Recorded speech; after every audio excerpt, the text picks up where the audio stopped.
मुख्यमंत्री हेमंत सोरेन ने कहा कि वर्तमान राज्य सरकार का ठीक तरह से गठन भी नहीं हुआ था और देश दुनिया में वैश्विक महामारी कोरोना संक्रमण ने दस्तक दी।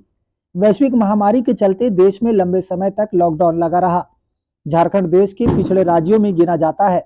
वैसी स्थिति में कोरोना जैसी आपदा राज्य के लिए अभिशाप जैसी थी। हेमंत सोरेन ने कहा कि हमारी सरकार ने वैश्विक महामारी कोरोना संक्रमण के समय भी अन्य राज्यों की अपेक्षा झारखंड में बेहतर कार्य किया और गरीब, मजदूर, किसान सहित सभी को सुरक्षा प्रदान करते हुए महामारी का डटकर सामना किया। वैश्विक महामारी के चपेट में आकर हमारे मंत्रिमंडल के 2 मंत्री भी शहीद हुए। कहा कि जैसे ही वैश्विक महामारी का बादल छटा, हमारी सरकार ने वादों के अनुरूप राज्य को एक नई दिशा देने का प्रयास किया। जोहार जोहार को जोहार है। आज तो हम लोग पत्रकार संवाद में बैठे हैं, लेकिन मैं कोई तैयारी करके नहीं आया। नहीं, मुझे थोड़ा सा रात में लगता है ठंडा का असर हो गया था, इस चक्कर में। लेकिन सब काम करना है तो मिला जुला करके सब खींचा जा रहा है। तो आप साथी लोगों की भी चिंताएं थी, तो हम लोगों ने कहा कि चलो थोड़ा आप लोगों से भी संवाद कर लिया जाए। भागम भाग में बहुत सारी बातें आप लोगों की इच्छाएं थी, वो नहीं हो पा रही थी, तो हमने सोचा कि कुछ वक्त आप लोगों के साथ भी बिता लिया जाए, क्योंकि आप लोग की बहुत अहम कड़ी हैं। तो हम चाहेंगे कि आप साथियों से ही बातें आए, तो हम लोग शुरू करें। किधर से शुरू होंगे? अच्छा, देखिए, कल 29 दिसंबर सरकार के 4 साल पूरे होने को हैं, और इस संदर्भ में आप भी जानना चाहते हैं, राज्य भी जानना चाहता है कि सरकार ने ये 4 साल कैसे कार्य किया। तो इस संदर्भ में लगभग चीज़ों के गवाह आप रहे हैं समय पर समय। लेकिन मैं यही कहना चाहूँगा कि सरकार तो ज़रूर हम लोगों ने बनाई, लेकिन मुझे लगता है जिस तरीके से सरकार को हम लोगों ने और इस राज्य को दिशा देने का पूरा एड़ी चोटी एक किया, वो किसी से छुपा नहीं है। सरकार ठीक से बनी हुई नहीं थी। कोरोना महामारी आया, कोविड आया, लॉकडाउन हुआ, और चूंकि झारखंड देश का सबसे पिछड़ा राज्य है, यहाँ किसान, मजदूर तबके के लोग, गरीब, पिछड़े, आदिवासी, दलित, पिछड़ा बाहुल्य राज्य है। ऐसी आपदाएं इनके लिए एक अभिशाप के बराबर होता है। और आपने देखा कि इस वैश्विक महामारी में और राज्यों के अनुपात में हमारे राज्य में जो अफरा तफरी और जो एक भयावह स्थिति होने की शंका थी, उसको हम लोगों ने पूरे डट कर मुकाबला किया और काफ़ी शांतिपूर्वक हम लोगों ने उस वैश्विक महामारी का भी सामना किया।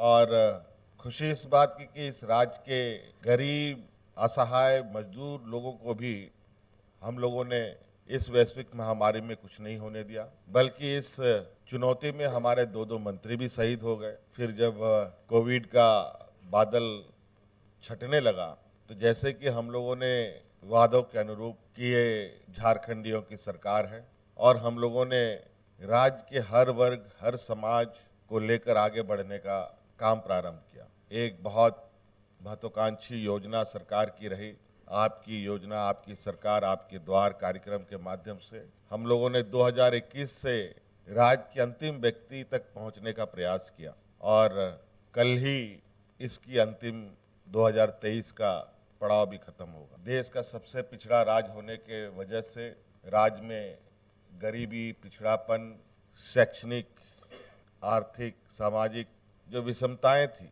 उसको हम लोगों ने कम करने का पुरजोर कोशिश किया। आम लोगों के साथ साथ राजकर्मियों को भी संवेदनशील हम लोगों ने बनाने का प्रयास किया। आज हम लोगों ने जो सरकार बनने के पहले इस बात को निर्णय किया था कि ये सरकार गांव से चलेगी, गांव के लोगों के भावनाओं के साथ चलेगी, राज्य की जनता की भावना के साथ चलेगी। कई चुनौतियां आई, इस बीच में अभी भी चुनौतियां हैं। ऐसा नहीं कह सकते कि सारी चुनौतियां खत्म हो गई, क्योंकि ये देश का एक लोकतांत्रिक व्यवस्था है, एक फेडरल संघीय ढांचा है, जिसके अनुरूप राज्य सरकार, केंद्र सरकार एक समन्वय स्थापित करते हुए आगे बढ़ती है। लेकिन मैं जहां तक झारखंड जैसे पिछड़े राज्य को एक सहयोग की आवश्यकता है, उस अनुरूप हमें कम सहयोग मिला। उसके बावजूद हम लोगों ने अपने कदमें नहीं रोकी और निरंतर हम लोग आगे बढ़ते रहे। किसानों के लिए, मजदूरों के लिए, महिलाओं के लिए, मजदूरों के लिए, बेरोजगार युवकों के लिए, युवतियों के लिए, हर वर्ग को छूने का हम लोगों ने प्रयास और विभिन्न योजनाओं के माध्यम से उनको जोड़ने का प्रयास किया। आप सबको मालूम है हमारे राज्य में 80% के लगभग का जो संख्या है वो लोग ग्रामीण परिवेश में रहते हैं और मुझे लगता है कि इस राज्य का अगर सर्वांगीण विकास की राह पर चलने का अगर हम संकल्प लेते हैं तो झारखंड में गांव को छोड़े बगैर विकास की राह पर आगे बढ़ना संभव नहीं है। हमारा ये मानना है कि गांव मजबूत होगा तो शहर मजबूत होगा, शहर मजबूत होगा तो राज्य भी मजबूत होगा। राज्य बने हुए 20 साल हो गए, 23वां साल चल रहा है अभी। 2025 में ये युवा राज्य के रूप में गिनती में आएगा, लेकिन मुझे लगता है कि इस नवजात झारखंड को पालने, पोसने, बड़ा करने का और इसको मजबूती प्रदान करने की जो जिम्मेवारी थी, जो हमारे विपक्ष के लोगों को सबसे अधिक मौका मिला। लेकिन आज ये कोई नहीं कह सकता कि आने वाले 25वें साल में झारखंड इतना मजबूत हो चुका है कि ये हर चुनौती से लड़ सकता है। आज इस झारखंड की आत्मा को, इस झारखंड के जड़ को हम लोग निरंतर प्रयासरत हैं कि जो इसमें कमियां थी या कमजोरियां थी उसको खत्म किया जाए और आगे बढ़ाया जाए। हम लोगों ने सरकार के अंग के रूप में कार्य कर रहे कर्मचारियों को भी, चाहे वो पुलिसकर्मी हो, शिक्षक हो, अनुबंध कर्मी हो, सभी को साथ में लेकर बढ़ने का काम किया है, सबके साथ मिलकर काम किया।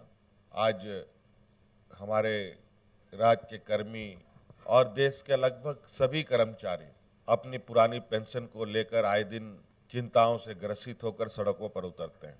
आपको मालूम होगा कि पुराना पेंशन स्कीम शायद देश में पहला ये राज्य था जिसने ये लागू किया। उसके बाद कई राज्यों ने भी लागू किया और कई राज्यों में इसकी मांग भी है। इसके साथ साथ चूंकि राज्य सबसे गरीबी का प्रकोप झेल रहा है, इसको लेकर राज्य के सभी बुजुर्गों को, सभी असहाय महिला, जो विधवा महिलाएं हैं, जो परित्याग महिलाएं हैं, जो विकलांग लोग हैं, सभी को हम लोगों ने सर्वजन पेंशन से जोड़ा। मुझे लगता है कि इस राज्य